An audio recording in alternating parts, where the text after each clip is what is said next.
एक चमकता हुआ पत्थर पड़ा था। जब आरव ने उसे छुआ तो उसकी दुनिया बदल गई। एक तेज रोशनी फैली और पल भर में वो अदृश्य हो गया।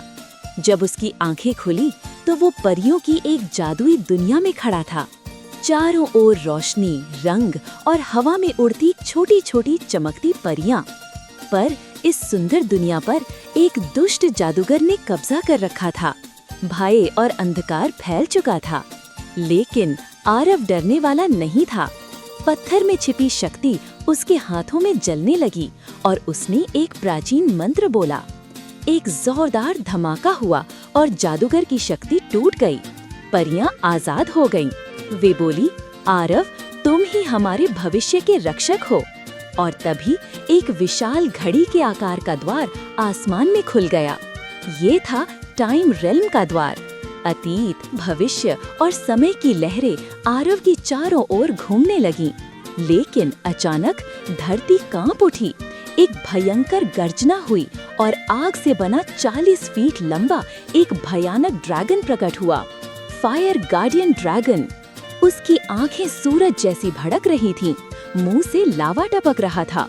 लेकिन जब उसने आरव की आंखों में देखा तो उसे डर नहीं, शांति दिखाई दी। आरव ने न लड़ाई चुनी न विनाश, उसने संतुलन चुना। और तभी उसके शरीर में एक दिव्य रोशनी भर गई। उसके पंख निकल आए, ताज एक चमकते प्रभामंडल में बदल गया और वो बना light guardian, the chosen one. लेकिन लड़ाई अभी खत्म नहीं हुई थी।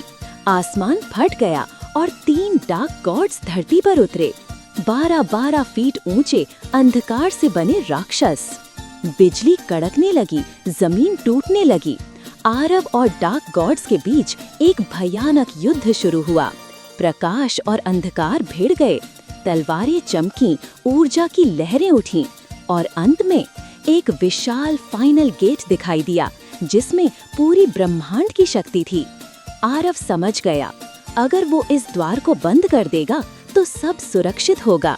उसने अपनी पूरी शक्ति झोंक दी। एक अंतिम चमक और सब शांत हो गया।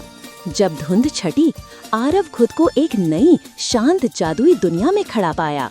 हरे भरे पेड़, चमकते झरने, उड़ते द्वीप और आजाद परियां।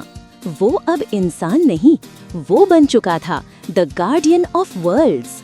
आसमान में एक नया तारा जन्म ले चुका था और वो तारा था आरव।